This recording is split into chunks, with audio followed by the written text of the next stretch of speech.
when I was in the village called Gerald, which is way up north by the town called Francistown. And my companion and I, we'd been tracking one day, and we met this woman on the streets, and she didn't speak English very well. She was an older gogo, or an older woman, and she invited us, even though she couldn't understand us too well, she invited us to come back the following day. And so we found her plot, or her house number, the following day, and she wasn't there, but her niece Naledi was there.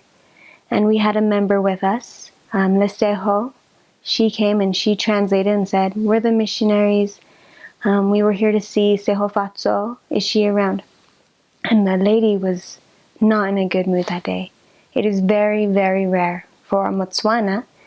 The Botswana people are called Botswana. So she chased us away. And that is very rare for a Botswana person. They don't do that very often. And so my companion and I, we left with sad hearts. We were really sad because we wanted to see them. And so 2 days later, my companion and I were out tracking again, and we felt inspired to go back to this home. And we found the lady there. And again, Silvatso was nowhere to be seen. And the lady actually said, "I'm so sorry for chasing you away. I was not in a good mood that day. I was busy. My ex-husband had been doing things that upset her." And so she explained why she was angry. And then she gave us a chance to teach her.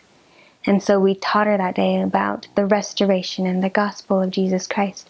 And we left her a pamphlet, and we asked her, saying, "Will you read this pamphlet?" And she agreed. She said she would read it.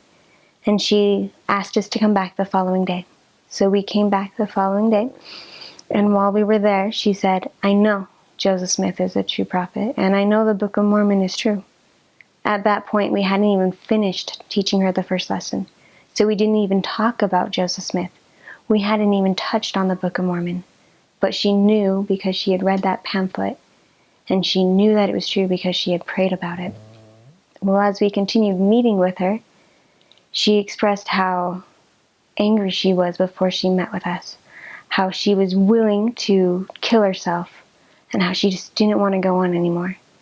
The only reason she stayed around for that one day was because of her 2 little daughters. Her 2 little daughters were very precious to her. She didn't want them to go to the father because she knew that the father would not take care of them. And so she stayed alive for them, but she was on the verge of giving up hope for that. And when she met us, she saw the light that we had, and she wanted it. And so she continued to read the Book of Mormon every day. She continued to teach and to learn and to do everything she could so that she could have this light. And when we invited her to be baptized, she was so excited that she said yes. Well, it got to the point where we said, "Okay, now lady, you have to come to church. We understand you have peace jobs, and a peace job is a job that you find for the one day to pay." And so we said, "You can't do these peace jobs on Sunday. We know it's hard, but you have to come to church." And she struggled with that. That's one thing that she really needed, was the money. And she didn't do a peace job, and she came to church. And then, because she couldn't get that money, her aunt and uncle actually kicked her out of the home. And the lady had no cell phone, and we had no way of reaching her. And so my companion and I, we looked around this village of Gerald, which is pretty small, but there's several homes still where she could be in the back house, and we don't check the back house.